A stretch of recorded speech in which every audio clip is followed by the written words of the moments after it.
ഞാൻ ഉയർത്തിയ ഏതെങ്കിലും ഒരു വിഷയത്തിൽ അതുമായി ബന്ധപ്പെട്ട ഒരു ചോദ്യം ചോദിക്കാൻ ഹാഷ്മി തയ്യാറായോ? ഹാഷ്മി ആരെയാണ് സംരക്ഷിക്കാൻ ശ്രമിച്ചുകൊണ്ടിരുന്നത്?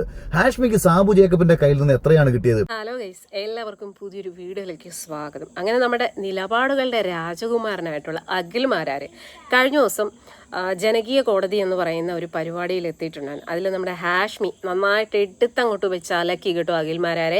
അപ്പോൾ പുള്ളിക്കാരൻ ഇപ്പോൾ ഹാഷ്മിക്കുള്ള ഒരു മറുപടിയായിട്ട് വന്നിരിക്കുകയാണ്. അതുപോലെ തന്നെ ഹാഷ്മിയെ പബ്ലിക്കായിട്ട് വെല്ലുവിളിക്കുകയാണ്. എന്തായാലും ഇവിടെ നമ്മുടെ അഖിൽ മാരാർക്ക് പറയാനുള്ളത് എന്തൊക്കെയാണെന്ന് നമുക്കൊന്ന് കാണാം. ജനകീയ കോടതിയിലേക്ക് ഹാഷ്മി എന്നെ ക്ഷണിക്കുമ്പോൾ ഞാൻ വെറും വിഡ്ഢിയായതുകൊണ്ടല്ല.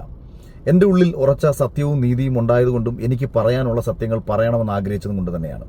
ഹാഷ്മി അവിടെ നെറുകേട് കാണിക്കുമെന്നും ഇന്നലകളിൽ ഞാനുമായി ഉണ്ടായ സംവാദത്തിൽ ഹാഷ്മിക്കുണ്ടായ ക്ഷീണം തീർക്കാൻ വേണ്ടി ഹാഷ്മി നെറുകേട് കാണിക്കുമെന്ന് എൻ്റെ അടുത്ത് പല സുഹൃത്തുക്കളും പറഞ്ഞു. അപ്പോഴും ഞാൻ പറഞ്ഞു, അല്ല, ഹാഷ്മി ഒരു നല്ല മാധ്യമപ്രവർത്തകനാണ്, അദ്ദേഹം അത് ചെയ്യില്ല എന്നാണ് ഞാൻ കരുതിയത്. പക്ഷേ നിങ്ങൾ ഈ പരിപാടിയിൽ അതിഥിയായി വിളിച്ച ആൾക്കാരോട് എനിക്കെതിരെ എന്തൊക്കെ സംസാരിക്കണമെന്നും ഏതൊക്കെ ഭാഷയിൽ സംസാരിക്കണമെന്നും നിങ്ങൾ പറഞ്ഞത് കേട്ടപ്പോഴാണ് എനിക്ക് നിങ്ങളുടെ ഉള്ളിലെ പകയും വിദ്വേഷവും എനിക്ക് മനസ്സിലായത്. അതിനുശേഷമാണ് നിങ്ങളൊരു വൃത്തികെട്ടവനാണെന്ന് ഞാൻ തിരിച്ചറിയുന്നത്.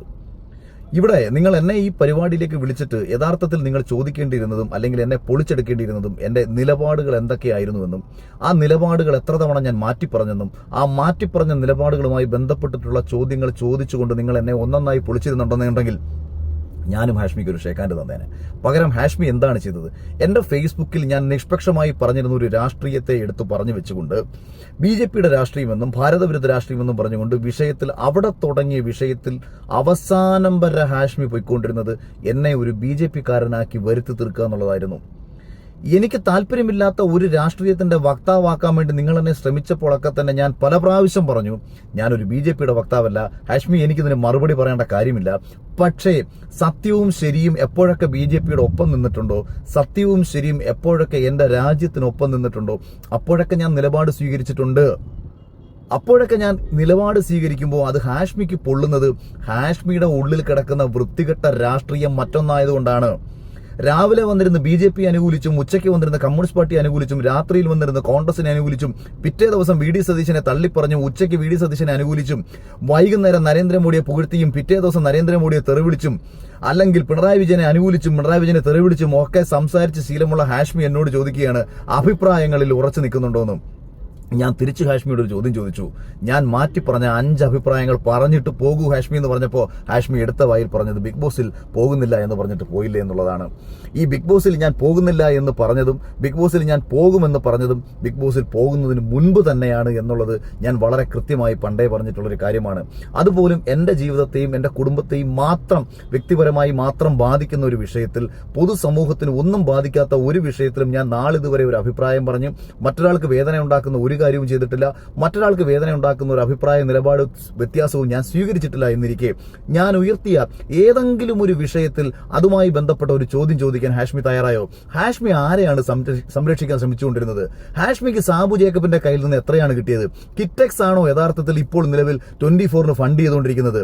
നിങ്ങൾ എന്തടിസ്ഥാനത്തിലാണ് സാബു ജേക്കബിനെതിരെ ഞാൻ ഉന്നയിച്ച ആരോപണങ്ങളിൽ ഒരു ചോദ്യം പോലും ചോദിക്കാതെ, സാബു ജേക്കബിനെതിരെ ഞാൻ പറഞ്ഞ വിഷയങ്ങളിൽ ഒരു തവണ പോലും സംസാരിക്കാതെ നിങ്ങൾ ആരെയാണ് സംരക്ഷിക്കാൻ ശ്രമിച്ചത്? യഥാർത്ഥത്തിൽ എന്തായിരുന്നു ഈ എനിക്കെതിരെ ചോദ്യങ്ങൾ ചോദിക്കുമ്പോൾ നിങ്ങൾ ഉന്നയിക്കേണ്ടിരുന്ന വിഷയം? എന്തുകൊണ്ട് ഞാൻ BJPയിലേക്ക് പോയി? കോൺഗ്രസ് അനുകൂല നിലപാട് സ്വീകരിച്ചിരുന്ന ഞാൻ എന്തുകൊണ്ട് BJPയിലേക്ക് പോയി എന്നൊരു ചോദ്യം നിങ്ങൾക്ക് ചോദിക്കാം. അവിടെ ഞാൻ കൃത്യമായിട്ട് പറഞ്ഞു, കൊട്ടാരക്കരയിൽ കൊടിക്കുന്നിൽ സുരേഷിന്റെ നേതൃത്വത്തിൽ നടത്തിയ കാര്യങ്ങളും ഇതിനു മുൻപ് ഞാൻ യൂത്ത് കോൺഗ്രസിൽ പ്രവർത്തിച്ച സമയത്ത് കൊടിക്കുന്നിൽ സുരേഷ് ചെയ്ത കാര്യങ്ങളും ഉൾപ്പെടെ എന്തെല്ലാം കാര്യങ്ങൾ ഞാൻ സംസാരിച്ചു, എന്റെ വ്യക്തിജീവിതവുമായി ബന്ധപ്പെട്ട എന്തെല്ലാം കാര്യങ്ങൾ ഞാൻ സംസാരിച്ചു.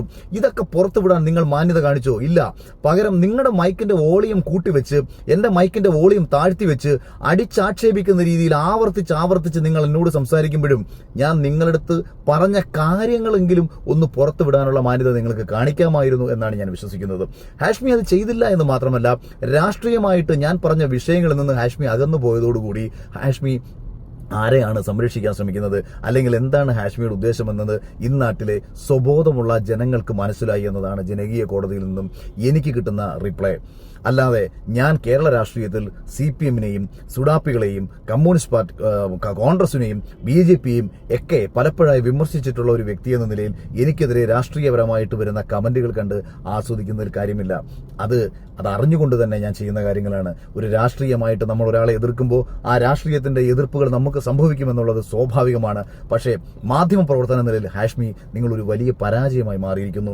വ്യക്തിവിരോധം തീർക്കാൻ വേണ്ടിയിട്ട് ഒരു ചാനൽ ഫ്ലോർ ഉപയോഗിച്ച് നിങ്ങളെ ഒരു മാധ്യമ പ്രവർത്തകനെന്ന് ഒരിക്കലും വിളിക്കാൻ കഴിയില്ല എന്ന് പറഞ്ഞുകൊണ്ട് ഒരു കാര്യം കൂടി എനിക്ക് ഹാഷ്മിയോട് പറയാൻ ആഗ്രഹിക്കുന്നു. ഹാഷ്മിക്ക് തൻ്റെ ഇടമുണ്ടെങ്കിൽ ഹാഷ്മി വിളിക്കുന്ന ആള് ഉമ്മയുടെ ഭർത്താവ് തന്നെയാണ് ഹാഷ്മിയുടെ വാപ്പയെങ്കിൽ ലൈവായിട്ടൊരു പ്രോഗ്രാം നടത്തുക.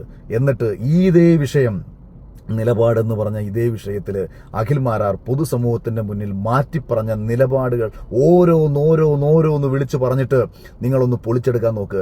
നിങ്ങൾ പറഞ്ഞ വിഷയം, ഒരു തെരഞ്ഞെടുപ്പിൽ മത്സരിച്ച സമയത്ത് ഞാൻ നടത്തിയ രാഷ്ട്രീയ പ്രസംഗങ്ങൾ, തെരഞ്ഞെടുപ്പിൽ മത്സരിച്ച സമയത്ത് ജയിക്കുമെന്ന് ഞാൻ പറഞ്ഞ കാര്യങ്ങൾ, തെരഞ്ഞെടുപ്പിൽ മത്സരിക്കുന്ന സമയത്ത് എന്റെ രാഷ്ട്രീയ പാർട്ടിയിലെ പ്രവർത്തകർക്കും അവിടെ വോട്ട് പിടിക്കാൻ വേണ്ടി ഇറങ്ങിയ ആൾക്കാർക്കും അവിടുത്തെ വോട്ടർമാർക്ക് മുന്നിൽ അവരുടെ കോൺഫിഡൻസ് വർദ്ധിപ്പിക്കാൻ വേണ്ടി ഞാൻ പറഞ്ഞ കാര്യങ്ങളാണോ നിങ്ങൾ ഒരാളുടെ നിലപാടായി വ്യാഖ്യാനിക്കുന്നത്? ഒരു തെരഞ്ഞെടുപ്പിൽ രാഷ്ട്രീയ പ്രവർത്തനം നടത്തുന്ന സമയത്ത് ആരാണ് തോൽക്കുമെന്ന് പറഞ്ഞ് മത്സരിക്കുന്നത്? ഒരു സ്വതന്ത്ര സ്ഥാനാർത്ഥി പോലും ജയിക്കുമെന്ന് പറഞ്ഞാണ് മത്സരിക്കുന്നത്. വെറും 500 വോട്ടേ തനിക്ക് ഈ മണ്ഡലത്തിൽ കിട്ടത്തോളം എന്നുണ്ടെങ്കിലും അവനോട് ചോദിച്ചാലും അവൻ പറയുന്നത് ജയപ്രതീക്ഷയുണ്ടെന്നും ജയിക്കുമെന്നും അവന്റെ ചുറ്റുമുള്ള ആൾക്കാരോട് ജയിക്കാനുള്ള സാധ്യതകളെ കുറിച്ചുമാണ്. അതിനെ എടുത്തു വെച്ചിട്ട് നിങ്ങൾ എന്നെ ആക്ഷേപിക്കാൻ ഉപയോഗിക്കുമ്പോൾ നിങ്ങൾ എത്രത്തോളം താഴ്ന്നു പോയിരിക്കുന്നു എന്ന് സ്വയം ആലോചിക്കുക. സാബു ജേക്കബിന് വേണ്ടിയിട്ട് നടത്തിയ വെറും വാഗൊണ്ടുള്ള വയറിളക്കം മാത്രമാണ് ഹാഷ്മി ആ ചാനൽ ഫ്ലോറിൽ നിന്ന് ഹാഷ്മി കാണിച്ചതെന്ന് തിരിച്ചറിയുക. ഒരിക്കൽ കൂടി ഹാഷ്മിയെ വെല്ലുവിളിച്ചുകൊണ്ട് ഞാൻ ചോദിക്കുന്നു, ലൈവായി ഞാനുമായി സംവദിക്കാൻ ഹാഷ്മിക്ക് താല്പര്യമുണ്ടോ? ഒരു എഡിറ്ററേയും സഹായമില്ലാതെ, ഒരു ഇന്നിയറിൽ നിന്നും ചെവിയിൽ അവന്മാർ പറഞ്ഞു തരുന്ന കാര്യങ്ങൾ കേൾക്കാതെ, എനിക്കെതിരെ ഉപയോഗിക്കാൻ വേണ്ടിയിട്ട് നിങ്ങളെ എഡിറ്റിംഗ് ടീമിന്റെയും എഡിറ്റോറിയൽ ഡെസ്കിന്റെയും സഹായത്തോടു കൂടി ചെവിയിലിരുന്ന് അവന്മാർ പറഞ്ഞു തരുന്ന കാര്യങ്ങൾ കേട്ടിട്ട് പ്രിപ്പയർ ചെയ്ത് എഴുതി തയ്യാറാക്കി കൊടുത്ത കുറെ വീഡിയോകൾ ഉണ്ടായിരുന്നല്ലോ. അവിടെ നിന്ന് പറയുന്ന ഞാനും കേട്ടതാണല്ലോ. ഞാൻ തന്ന ആദ്യത്തെ വീഡിയോ പ്ലേ ചെയ്യും, ഞാൻ തന്ന രണ്ടാമത്തെ വീഡിയോ പ്ലേ ചെയ്യും, ഞാൻ തന്ന മൂന്നാമത്തെ വീഡിയോ പ്ലേ ചെയ്യും. എന്നിട്ട് അത് ഏതെങ്കിലും പ്ലേ ചെയ്തിട്ട് എന്തെങ്കിലും സംഭവിച്ചോ? അത് ഏതെങ്കിലും ഒന്നിൽ നിങ്ങൾക്ക് നിങ്ങൾ പറഞ്ഞ കാര്യം സ്ഥാപിച്ചെടുക്കാൻ പറ്റിയോ? ഒന്നുമില്ലാതെ വന്നപ്പോൾ കോൺഗ്രസ് വക്താവുമായി ചേർന്ന് എന്നെ BJP-കാരനാക്കാൻ ശ്രമിക്കുമ്പോൾ BJP-ക്ക് വേണ്ടി സംസാരിക്കാൻ താല്പര്യമില്ല എന്ന് ആവർത്തിച്ച് ഞാൻ പറഞ്ഞിട്ടും ആ വിഷയത്തിൽ മാത്രം നീട്ടിക്കൊണ്ടുപോയ ഒരു ചർച്ചയിൽ ഞാൻ ഇരുന്ന് തന്നപ്പോ ഒരു സാമാന്യ മര്യാദ കാണിക്കാമായിരുന്നു എന്ന് മാത്രം പറഞ്ഞുകൊണ്ട് ധൈര്യമുണ്ടെങ്കിൽ നീ വാ ധൈര്യമുണ്ടെങ്കിൽ വാ, ലൈവായി ഞാനുമായി സംവദിക്കാൻ താല്പര്യമുണ്ടെങ്കിൽ നീ വാ എന്ന് മാത്രം പറഞ്ഞുകൊണ്ട് അതിനുള്ള തന്റെ ഇടം ശ്രീകണ്ഠൻ നായരുടെ 24 ചാനലിലുണ്ടെന്നുണ്ടെങ്കിൽ 24-ൽ വന്ന് ലൈവിൽ ഞാൻ ഇരിക്കും. അതിനുള്ള തന്റെ ഇടം മറ്റേതെങ്കിലും ചാനലുണ്ടെന്നുണ്ടെങ്കിൽ ഹാഷ്മി അവിടെ വന്ന് സംവദിക്കും. ഇതേ വിഷയത്തിൽ സംവദിക്കുക. എണ്ണി പറ അഖിൽ മാരാർ ഏതൊക്കെ വിഷയങ്ങൾ നിലപാട് മാറ്റിയെന്ന് എണ്ണി പറഞ്ഞിട്ട് അഖിൽ മാരാരെ തേച്ചൊട്ടിക്കുക. അല്ലാതെ ഒരുവനെ സംസാരിക്കാൻ അനുവദിക്കാതെ, ഒരുവൻ പറയുന്നത് സംപ്രേഷണം ചെയ്യാതെ, ഒരുവന്റെ ശബ്ദം താഴ്ത്തിവെച്ച് ബോധപൂർവം കാണിക്കുന്ന കോമാളിത്തരമായി അധിക്ഷേപിക്കുന്ന തരം താഴ്ന്ന ഒന്നായി മാറരുത് മാധ്യമ പ്രവർത്തനം. എന്തായാലും അഖിൽമാരാർക്ക് പറയാനുള്ളത് എല്ലാവരും കേട്ടല്ലോ. ഈ ഒരു വിഷയത്തിൽ നിങ്ങൾ ആരെ സപ്പോർട്ട് ചെയ്യുന്നു? എന്തായാലും അഭിപ്രായം കമൻറ്റ് ചെയ്യാൻ മറക്കരുത്.